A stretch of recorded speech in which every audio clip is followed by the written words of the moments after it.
Ladies and gentlemen, welcome back to Unarmored Talk podcast. I am your host and still your host, Mario P. Fields. And we have an amazing guest today all the way from Canada. But before we get to our amazing guest, I just want to say again, you guys are going to have to get mad at me. I'm going to keep saying it every 2 weeks, every episode until I'm done. Thank you. Thank you so much for your support. The entire YouTube channel just went over 850,000 views. The Unarmored Talk playlist is rapidly approaching 80,000 views for the episodes. But here's the most important thing. It's the impact. Each episode is unique. It stands on its own merit. And the impact on at least one person has been amazing since 2020. So thank you guys so much for your support. Truly appreciate it. But again, I'm done talking. Enough about Mario P. Fields. Enough about hearing my voice. Let's get to the guest who is willing to remove his armor to help other people from Canada. We have Steve Bottrill. He is an author. He is an inspirational speaker, a positive life influencer, and more. Round of applause. Steve, welcome to Unarmored Talk podcast. Thanks for having me, Mario. Thanks for having me.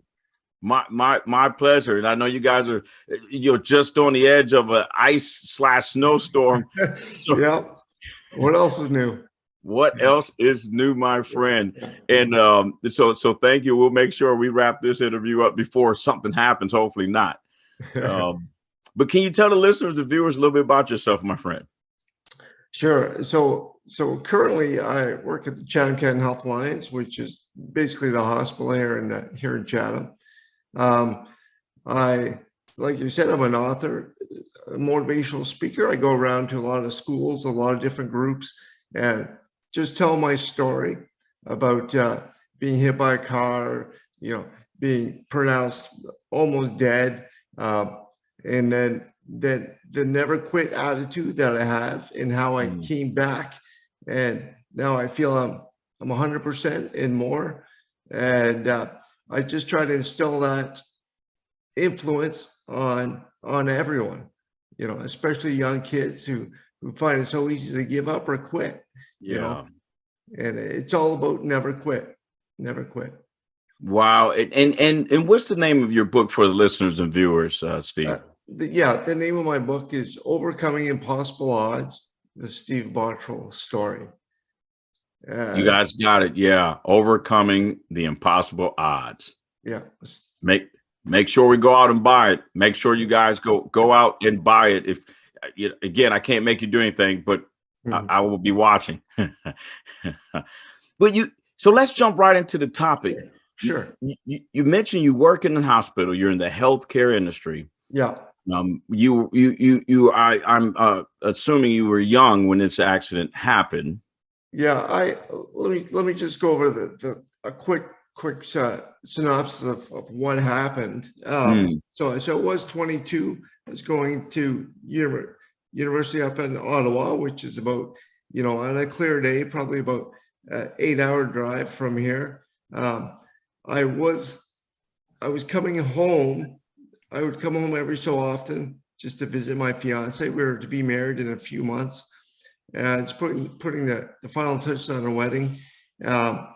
And I was a passenger in a car.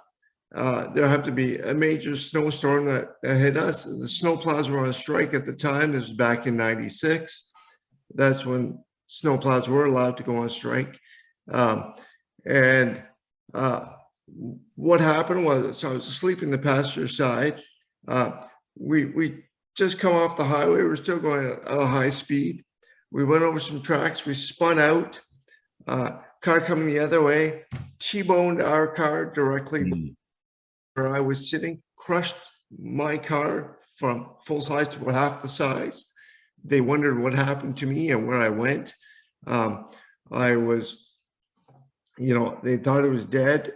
They gave me the defibrillator a few times, try and revive me. They rushed me to the hospital. There's not much Chatham could do, so I was rushed off to a bigger hospital. Again, there's a bunch of strikes going on, but that's besides the point. they thought, well, there's nothing we can do for this guy. We're just going to try and make him comfortable. But, I just kept surviving.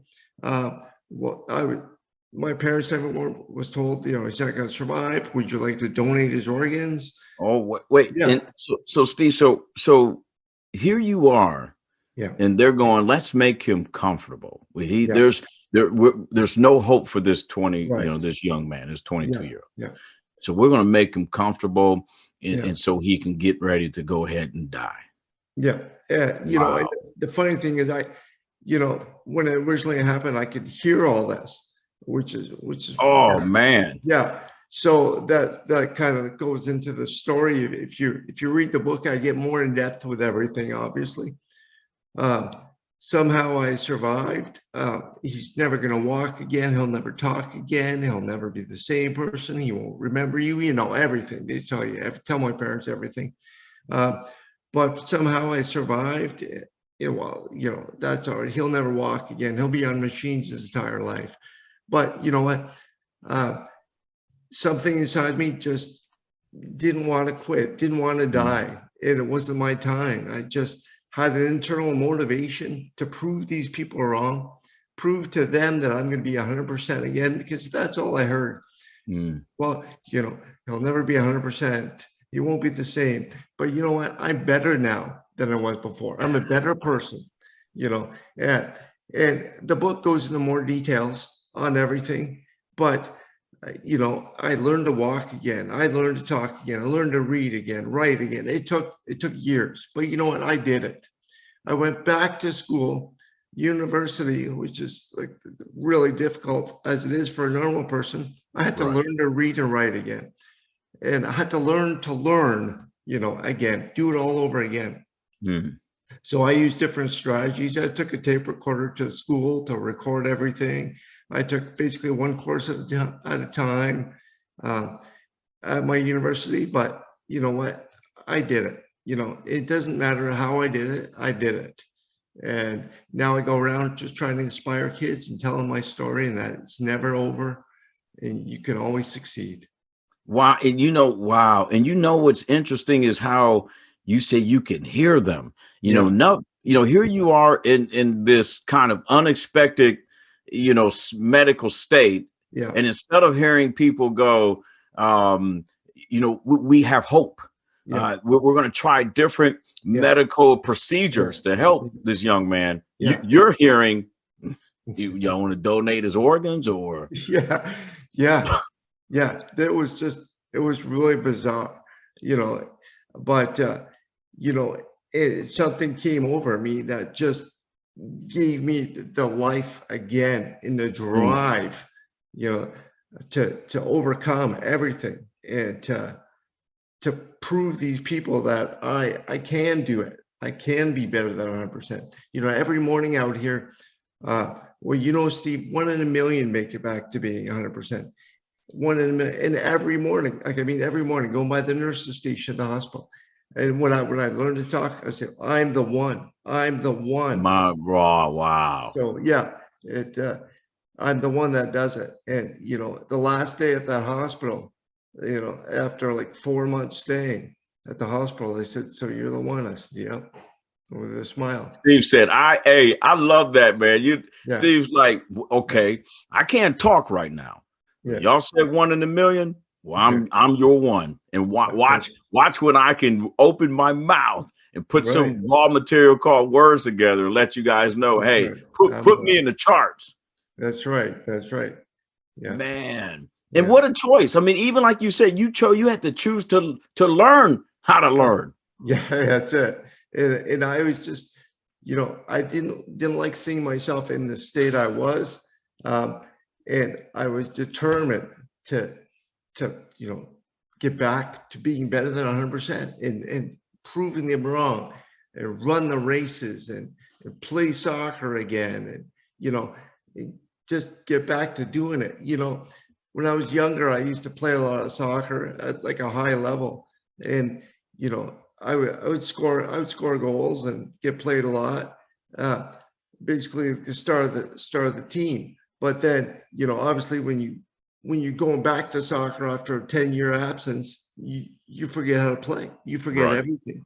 And Yeah. so the first little while, they would give me like maybe 5 or 10 minutes a game. And of course I wasn't satisfied with that. And then over time I built myself up and trained and did it all again. By my last year, which was probably a couple of years ago, I scored a hat trick.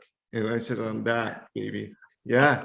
Hey, Steve, You hey, know, Steve, would you say you better Google me? Put me in a search engine, Steve. that's right. I'm back. That's right. Yeah. If you Google my name, actually, that's right. If you Google my name, Steve Bottrill, then you'll see all the stuff I do. Oh And my yeah, man, what so hey, during this journey, yeah, did you have anyone like a family member or a yeah. friend that was close to you that were Yeah. like, hey, Steve, look, just give it up. Just Well, basically, I would hear it, every day from the nurses or the doctors, you know, if you don't get back to being 100%, no one ever does, and I couldn't figure out why they kept saying that to me. And, either they were saying it to give myself the motivation, or they were saying it to me so I didn't go into a depression if I didn't hit that target, right? And I don't know what it is, but it's probably the second one, that they didn't want me to go into a depression if I didn't hit mm. it. But you know what? That determination and that drive will never die in me. And to this day, I still work out. I still try and succeed, make myself better at whatever I do. Still Steve, want to be the best. Steve, I ain't lying, man. Although you're in Canada and I'm in North Carolina, you just inspired the heck out of me. I'm not even But, joking. I mean, and thank like you. you said, it's a choice, and It's the choices you have made after that traumatic event, it's just phenomenal. Looking back, because yeah, I believe right now you're 28, but but looking back yeah, on the years after that, yeah. if you had to pick one thing that you changed about yourself, what would that one thing be? Um, the one thing I've changed, uh, probably now I have more empathy toward people who have disabilities. You know, um, I've lived through it. And for the most part, except for my eye, which is kind of still messed up. It's a nerve damage back there, not Right. muscle. They can't really do much, but so now I feel I have more empathy toward others who are not, healthy. And, I understand that health now is so important. Yeah. Before I used to be all about the money, you know, you make $1 million, but now to me, it's all about health. If you have your health, well, you can do anything. You can succeed at anything. And, you know, I've become more driven in my persistence and perseverance. Uh, I've just up the ante, I guess. You know. Yeah. Yeah. And I can see it. I mean, I can see it. And I believe that the children and the professionals and all the people that get a taste right, they get Steve Bottrill on the stage. I believe that what you just said is really resonating in them. You know, if you could leave our listeners and viewers Yeah. a tip, Yeah. what would you like to leave them? Well, again, it's all about never quit and always, even if people are telling you you can't succeed, you prove them wrong. If you want something bad enough, you can prove them wrong. If you have a dream and a drive, and a passion, you can accomplish anything. Just remember, just because somebody else is telling you what you can't do, you know yourself what's in you and that you are able to succeed. Yeah, thank you so much. And Steve, you guys heard it from Steve. No matter what you hear, no matter what people say, if you have that passion and you recognize it, make those choices, go for it, and build yourself right. Be intentional in who you surround yourself around with to support you. How can people find you? How can people find you in the virtual space? you can Google my name. If you Google Steve Bottrill, you're gonna see a bunch of things that I do. You can I'll give you my email if you want to contact me directly. I always like talking to people directly. It's scbottrill@gmail.com. You know, if you want to send me a little, you know, line or two, you know, we can talk, and I can help you out with anything I can, and give you my advice and how I've been able to overcome, and maybe that'll help you. Yeah, thanks. And I'll make sure those are in the show notes as well, in the audio and video. My friend Steve, I know I don't want to take too much more of your time so you can prepare for this incoming storm, but I just want to say, for from Team Unarmored Talk, and that's myself and Nicole, my wife, thank you again for removing your armor to help other people, including me. And I truly, truly appreciate you. You're welcome. Anytime. Thank you so much. Well, ladies and gentlemen, I'll see you guys in a couple of weeks, or you can hear me on audio in a couple of weeks. But until then, be safe. God bless you guys, and we'll see you soon. Bye-bye, Steve.